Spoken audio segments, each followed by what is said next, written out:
우리 하나님 말씀 같이 보도록 하겠습니다. 구약성경 학개 2장 10절로 19절까지의 말씀입니다. 구약성경 1312페이지입니다. 구약성경 학개 2장 10절로 19절까지 우리 한 절씩 교독하시고 마지막 절 같이 보도록 하겠습니다.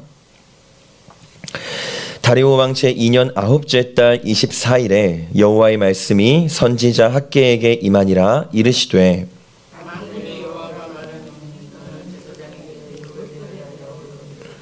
사람이 옷자락에 거룩한 고기를 쌌는데 그 옷자락이 만일 떡에나 국에나 포도주에나 기름에나 다른 음식물에 닿았으면 그것이 성물이 되겠느냐 하라.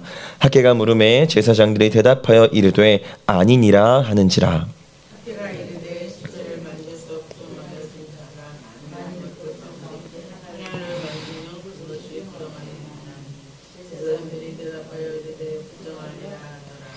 이에 학개가 대답하여 이르되 여호와의 말씀에 내 앞에서 이 백성이 그러하고 이 나라가 그러하고 그들의 손의 모든 일도 그러하고 그들이 거기에서 드리는 것도 부정하니라.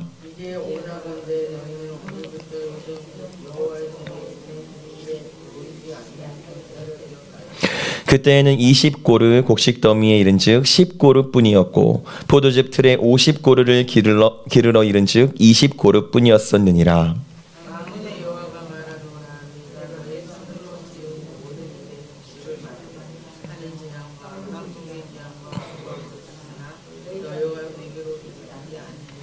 너희는 오늘 이전을 기억하라. 9째 달 24일 곧 여호와의 성전 지대를 쌓던 날부터 기억하여 보라.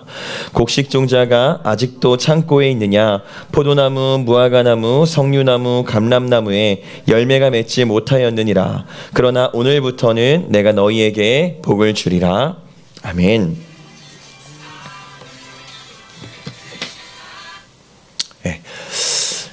여러분 잔소리 많이 하시죠? 저도 제가 이렇게 잔소리를 많이 하는 사람으로 바뀔 거라고는 생각해 본 적이 없는데 아이들이랑 있으면 잔소리를 안 할 수가 없더라고요. 잔소리하는 이유가 몇 가지 있는데 제가 두 가지만 말씀드릴게요. 일단 하나는 사랑입니다. 애정이에요.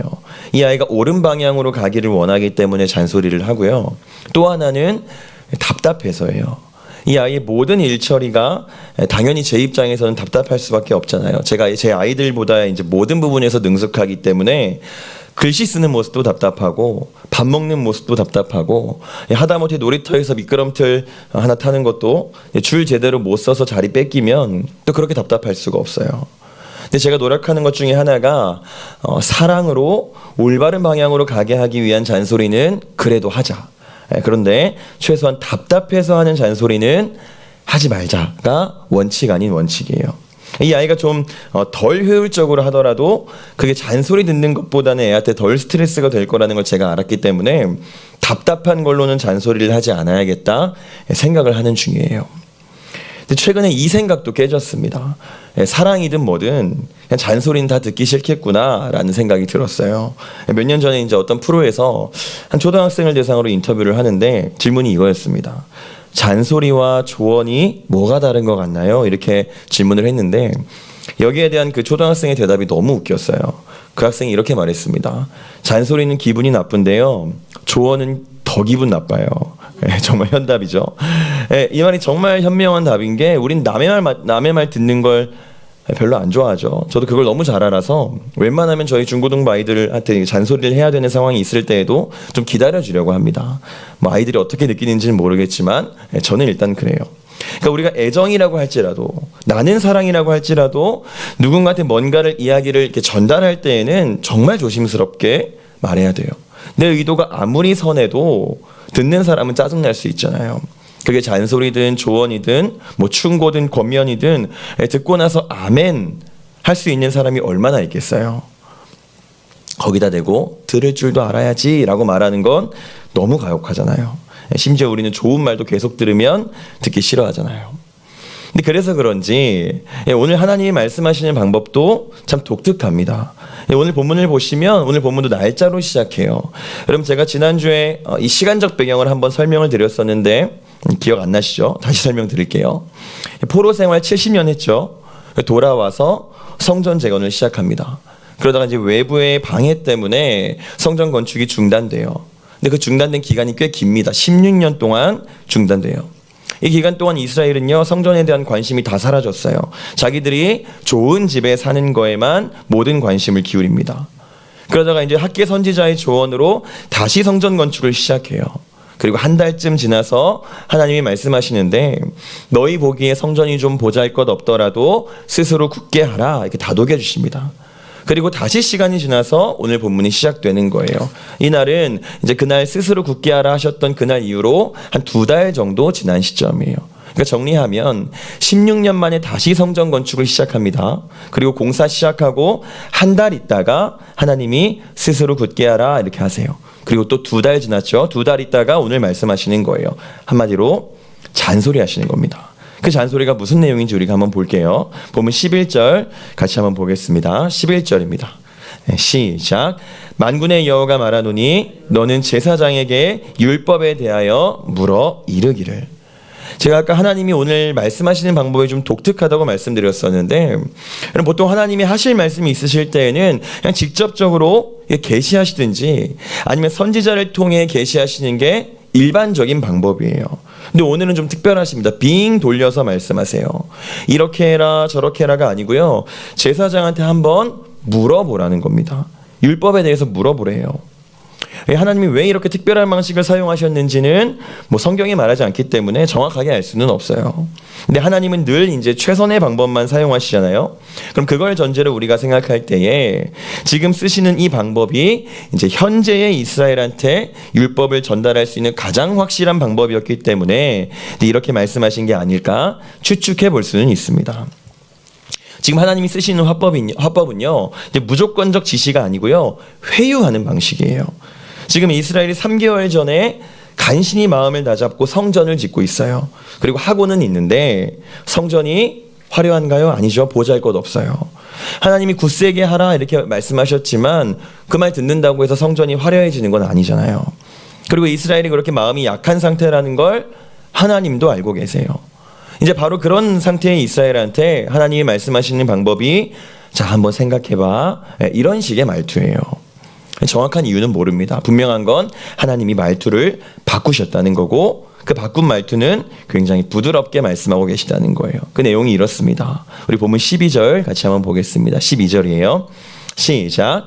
사람이 옷자락에 거룩한 고기를 쌌는데 그 옷자락이 만일 떡에나 국에나 포도주에나 기름에나 다른 음식물에 닿았으면 그것이 성물이 되겠느냐 하라. 학계가 물음에 제사장들이 대답하여 이르되 아니니라 하는지라. 지금 좀 뜬구름 잡는 말 같은데 여러분 이런 뜻입니다. 아주 거룩한 고기가 있는데 그걸 옷으로 쌉니다. 그렇게 옷으로 이제 고기를 다 쌌는데 옷자락이 길게 늘어진 거예요. 그래서 그 옷자락이 국에도 닿고 포도주에도 닿고 다른 음식물에 막 닿은 겁니다. 그럼 그랬을 때에 그 옷자락이 닿은 음식들이 성물이 되는 거냐, 거룩해지는 거냐, 이 질문을 제사장한테 한번 해보라는 거예요. 그래서 학계가 제사장한테 묻습니다. 제사장이 뭐라고 했죠? 아니니라 합니다. 여러분 당연히 아니죠. 사실 질문할 필요도 없는 문제예요. 거룩은 절대로 묻어나지 않습니다. 여러분 생각해 보세요. 우리 엄마가 천국 간다고 내가 천국 가는 거 아니잖아요.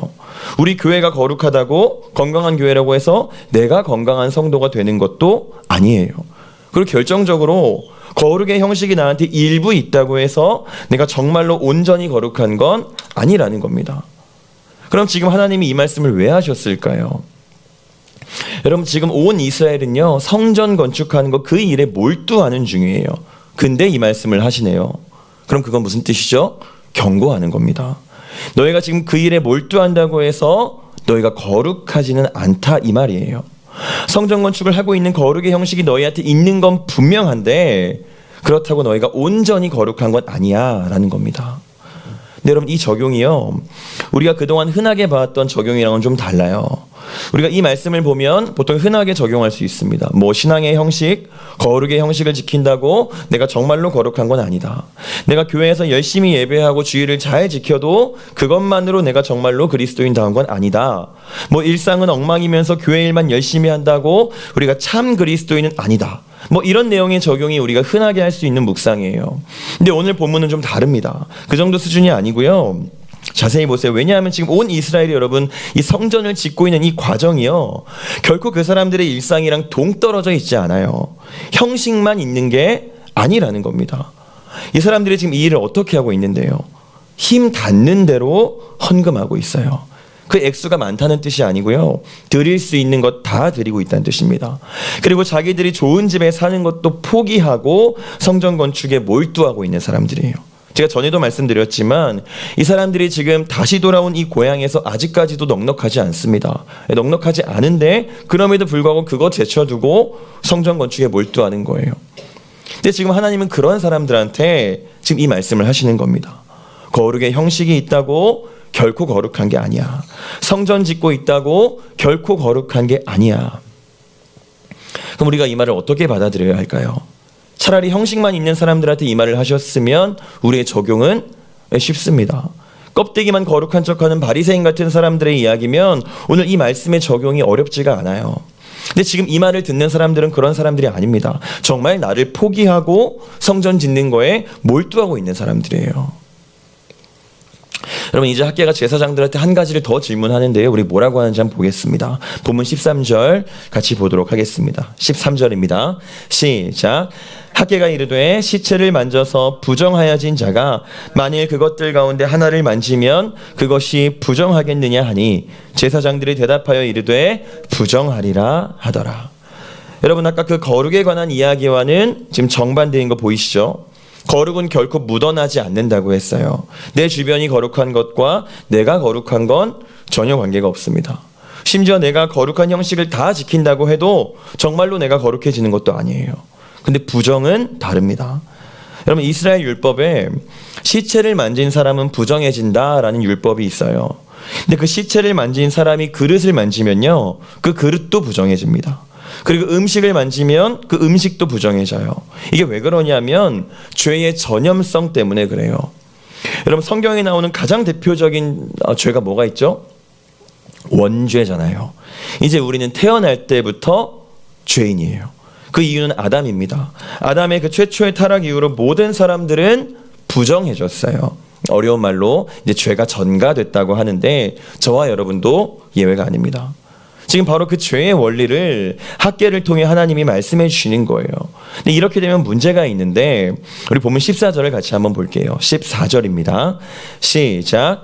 이에 학개가 대답하여 이르되 여호와의 말씀에 내 앞에서 이 백성이 그러하고 이 나라가 그러하고 그들의 손의 모든 일도 그러하고 그들이 거기에서 드리는 것도 부정하니라. 이 말씀은 지금 굉장히 부담스러운 말이에요. 제가 말씀드렸죠.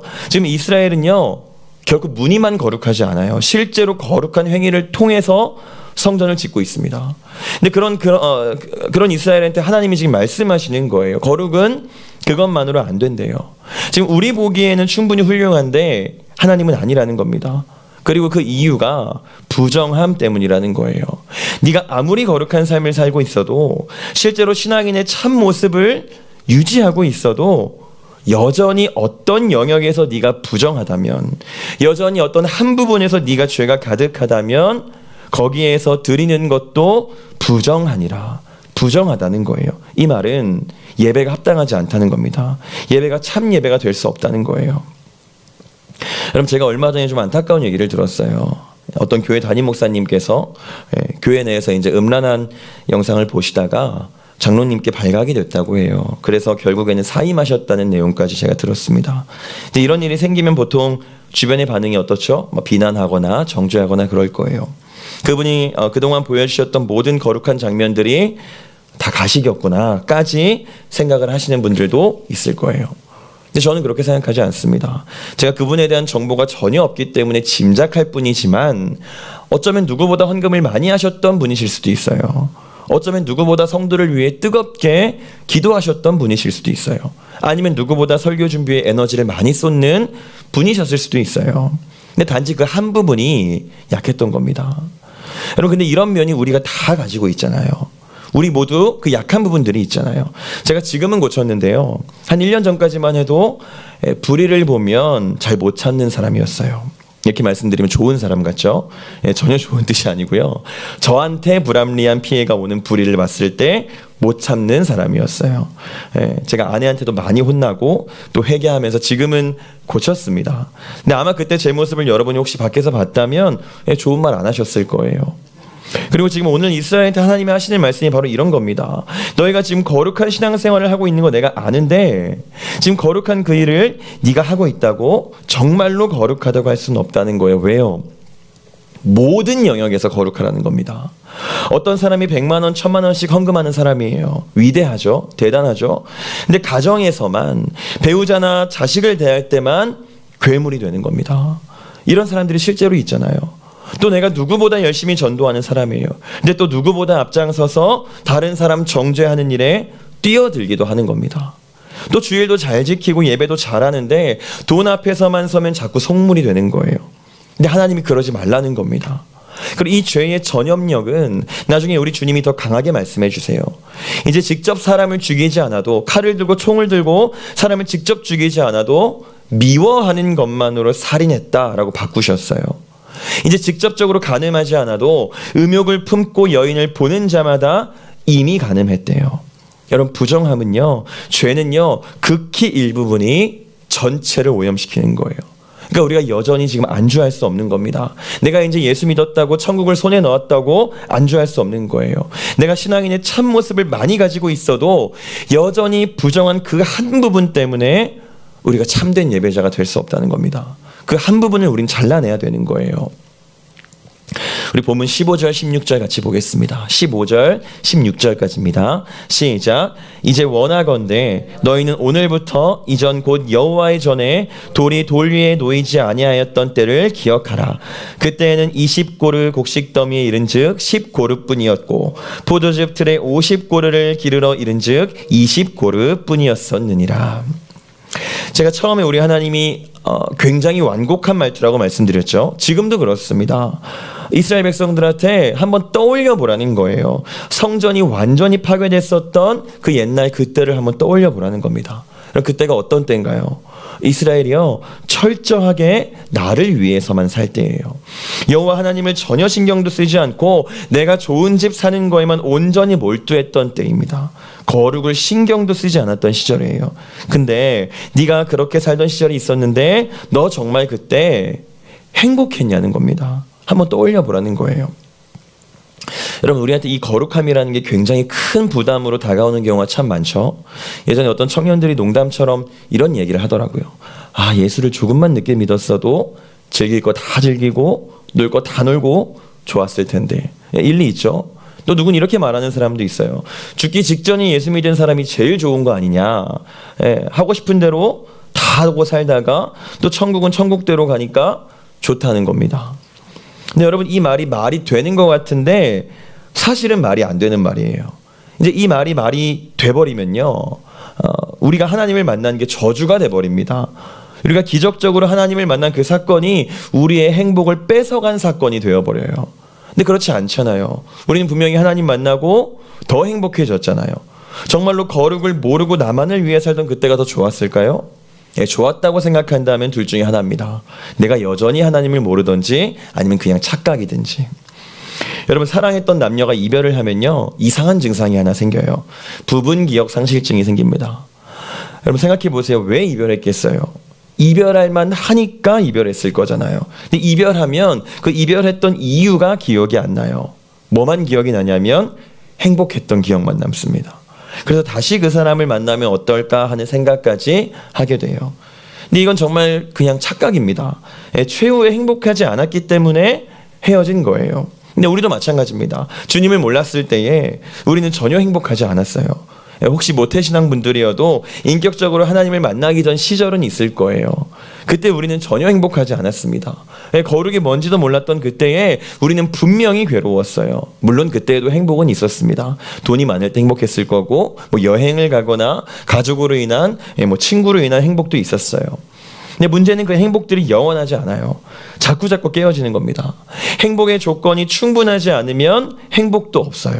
그러니까 결론적으로는 불행했던 시절입니다. 그래서 하나님도 오늘 그 시절을 이렇게 말씀하세요. 그때에는 20고르 곡식더미 이른즉 10고르뿐이었고 포도즙 틀에 50고르를 기르러 이른즉 20고르뿐이었더라. 그러니까 충분하게 안 채워졌다는 뜻입니다. 그러니까 우리는 그때를 그리워할 필요가 전혀 없는 겁니다. 그때는 행복하지 않았어요.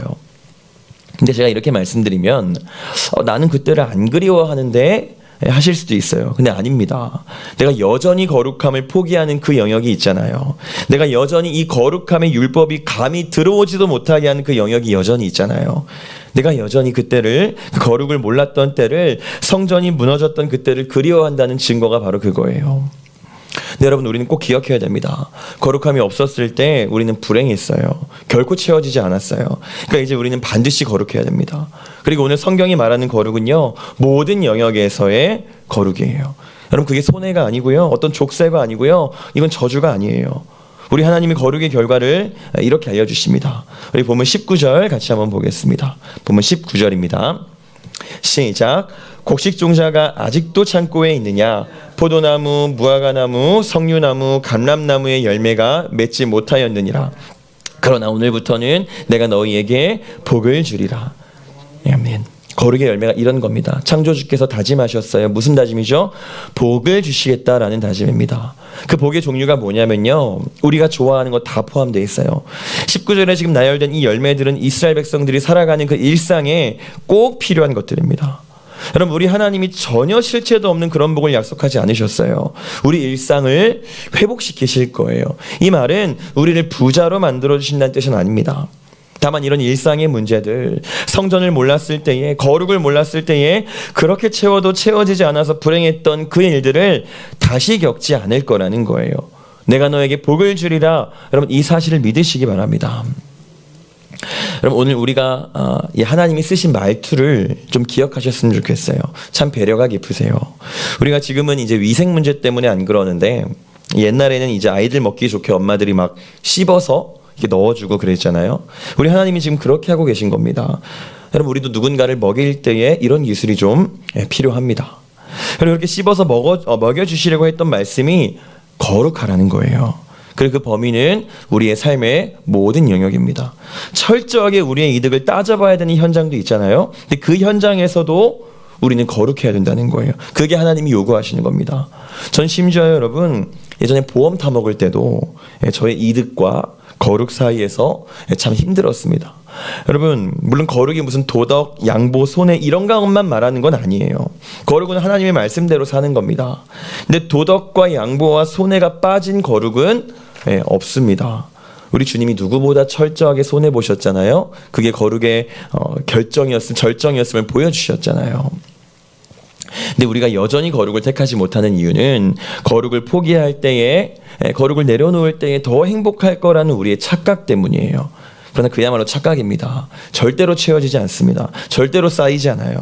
이제 우리가 창조주의 약속을 믿어보기 원합니다. 내가 너희에게 복을 주리라 말씀하셨던 그 말씀을 따라 이제 거룩의 편에 서는 저와 여러분 되기를 원합니다.